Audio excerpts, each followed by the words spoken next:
طالبان د بدخشان د قانون امنیت لپاره زرکسیز ځواک جوړوي.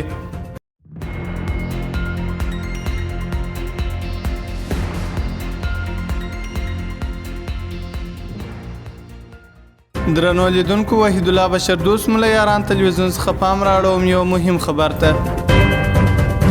په بدخشان کې د طالبانو والی اسماعیل غزنوي وایي ټاکل شوی چې د ملا هیبت الله په لاسلیک زر نور جنګیالي بدخشان ته ولاړ سي څو په دغه ولایت کې د سرو زرو قانون د کیندنې د شرکتونو ساتنه وکړي. د هغه په وینا دغه ځواک د پانګونې ساتنې او د قانون د پروسې د تنظیم لپاره جوړ شوی دی.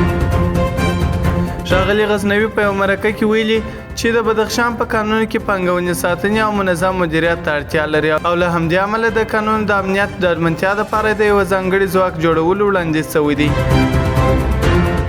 د معدنونو د استخراج د هغې د ښه تنظیم او د ښه امنیت لپاره هغسې معدنکاران دي او په معدنو کې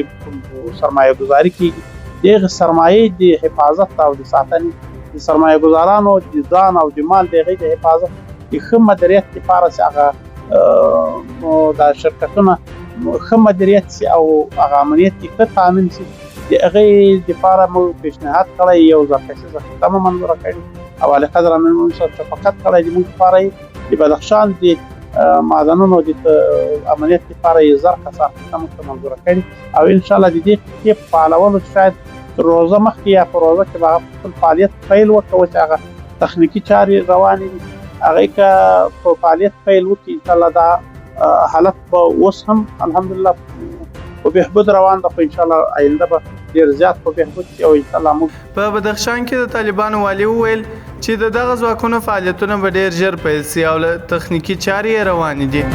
ځایي اوسېدونکي د روڼتیا له نشتوالي او د چاپېریال د له منځه تلو له امله د سرو زرو قانونو پراخي کیندنې له کبله ناخوښه دي. غزنوي دا هم وویل چې له دغه قانونو ترلاسه شوي عاید د طالبانو حکومت پورې اړه لري، خو دغه عاید به د عامه ګټو پروژو دپاره په ځانګړې توګه په بدخشان ولایت کې وکارول سي.